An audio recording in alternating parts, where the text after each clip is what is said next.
Good evening friends. ഇന്ന് നമ്മൾ ഉണ്ടാക്കാൻ പോകുന്നത് അങ്കമാലി സ്റ്റൈലിൽ പോർക്കും ഗൂർക്കയുമാണ്. അതിനുവേണ്ടി 1/2 കിലോ പോർക്ക് ഞാൻ കഴുകി കുക്കറിൻ്റെ അകത്തേക്ക് ഇട്ട് കൊടുക്കുന്നുണ്ട്. അതിൻ്റെ കൂടെ ചതച്ച ഇഞ്ചി, വെളുത്തുള്ളി, മഞ്ഞൾപ്പൊടി, മല്ലിപ്പൊടി, കുരുമുളക് പൊടി, മുളക് പൊടി, പിന്നെ മീറ്റ് മസാലയാണ് ഇട്ട് കൊടുക്കുന്നത്.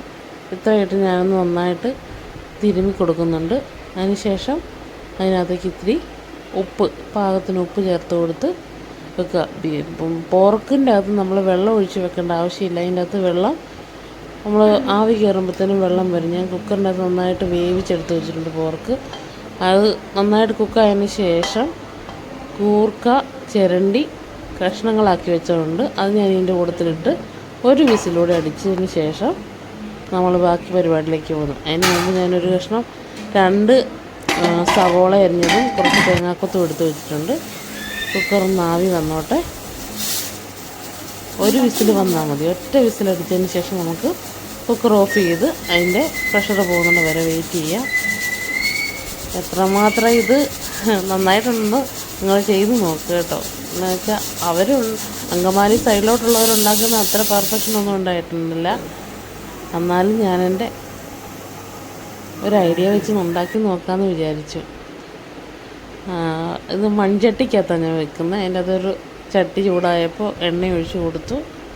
അതിൻ്റെ അകത്ത് നമ്മളിടാൻ പോകുന്ന കടുക് ഇട്ട് കൊടുക്കണം. പിന്നെ ചേർക്കുന്നത് പെരിഞ്ജീരകമാണ്. പെരിഞ്ജീരകവും പട്ടയും പിന്നെ ഒരു തക്കോലോടെ ഇട്ട് കടുക് പൊട്ടിക്കണം. പെരിഞ്ജീരകമാണ് എണ്ണയ്ക്കകത്തോട്ട് ഇട്ട് കൊടുക്കുന്നത്.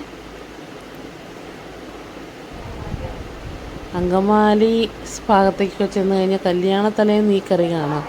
പോർക്കും കൂർക്കയും പിന്നെ അവിടെ ഒരു അങ്കമാലി സ്റ്റൈൽ മാങ്ങാക്കറിയുണ്ട്. ആ മാങ്ങാക്കറി ഇതുമാണ്. ഈ കറിയാണ് മെയിൻ കോമ്പിനേഷനായിട്ട് ആൾക്കാർ ഉപയോഗിക്കുന്നത് കഴിക്കാനായിട്ട്.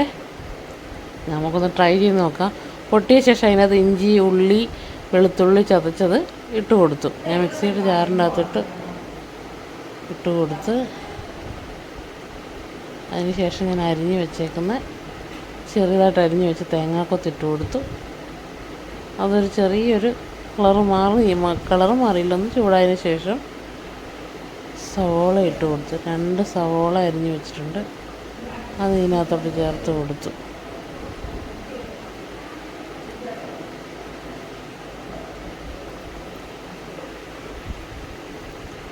എല്ലാവരും ട്രൈ ചെയ്ത് നോക്കണം കേട്ടോ.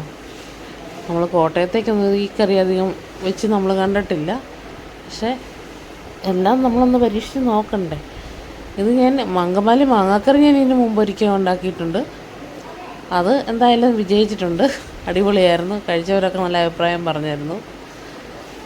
ഇനി ഇതുണ്ടാക്കി സക്സസ് ആകുവാണെങ്കിൽ അടുത്ത ഒരു വീഡിയോയിൽ ഞാൻ 2 ഒന്നിച്ച് ചെയ്യാം.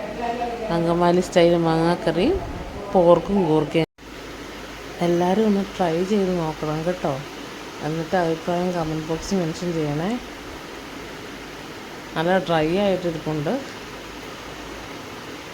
വേണമെങ്കിൽ ഞാനിപ്പോൾ ഇത്രയും മസാലപ്പൊടികളൊക്കെ ചേർത്താനാണ്. വേണമെങ്കിൽ നിങ്ങൾക്ക് ഇച്ചിരി ഗരം മസാലയുടെ പൊടി ഇതിന് മേളിൽ കൂടെ ഒന്നുകൂടെ തൂവി കൊടുത്തിട്ട് ഒന്നുകൂടെ ഇത്തിരി ഒന്ന് ഇളക്കി കഴിഞ്ഞാൽ ഇത്രയുടെ ടേസ്റ്റ് കൂടാൻ നല്ലതാണ് കേട്ടോ. എല്ലാവരും ട്രൈ ചെയ്ത് നോക്കിയിട്ട് കമൻറ്റ് ബോക്സിൽ അഭിപ്രായം അറിയിക്കണം. ഇത് നെയ്യ് കഷ്ണമാണ് കേട്ടോ. അത് പോർക്ക് ഇഷ്ടമുള്ളവർക്കറിയാം. ഈ നെയ്യ് ഒരു പ്രത്യേക ഹരമാണ്. വായ വെച്ച് നോക്കിയാൽ മെൽറ്റായി പോകും. അതാണ് പോർക്കിൻ്റെ നെയ്യുടെ ടേസ്റ്റ്. അസാധ്യ രുചിയാണ്. എല്ലാവരും ട്രൈ ചെയ്ത് നോക്കണം കേട്ടോ. ചോറെടുത്തു അതിനകത്തേക്ക് നമ്മുടെ പോർക്കും കൂർക്കയും ഇട്ട് കൊടുക്കുകയാണ്. ഉണ്ടോ അതിൻ്റെ കൺസിസ്റ്റൻസി ഉണ്ടോ? ഒന്നും പറയാനില്ല. വായിക്കൂടെ കപ്പലോടുന്നില്ലേ. അതിൻ്റെ അകത്തുനിന്നൊരു കൂർക്കയെടുത്ത് പയ്യെ ഒന്ന് തിരുമ്മി. ചൂടാണേ, കൈ പൊള്ളുന്നുണ്ട്. അതുകൊണ്ടാണ് സാഹസം പയ്യാക്കാമെന്ന് വിചാരിച്ച് ഒന്നുകൂടി ഒന്ന് ഞവടി ഒരു കഷ്ണം തേങ്ങാക്കൊത്തും ഒരു കഷ്ണം നെയ്യും ഒക്കെ വെച്ച് ഉരുട്ടിയിട്ട് ഒരൊറ്റ കഴിപ്പ്. ആഹാ, എന്താ രുചിയല്ലേ. എല്ലാവരും ട്രൈ ചെയ്തിട്ട് അഭിപ്രായം പറയണം കേട്ടോ.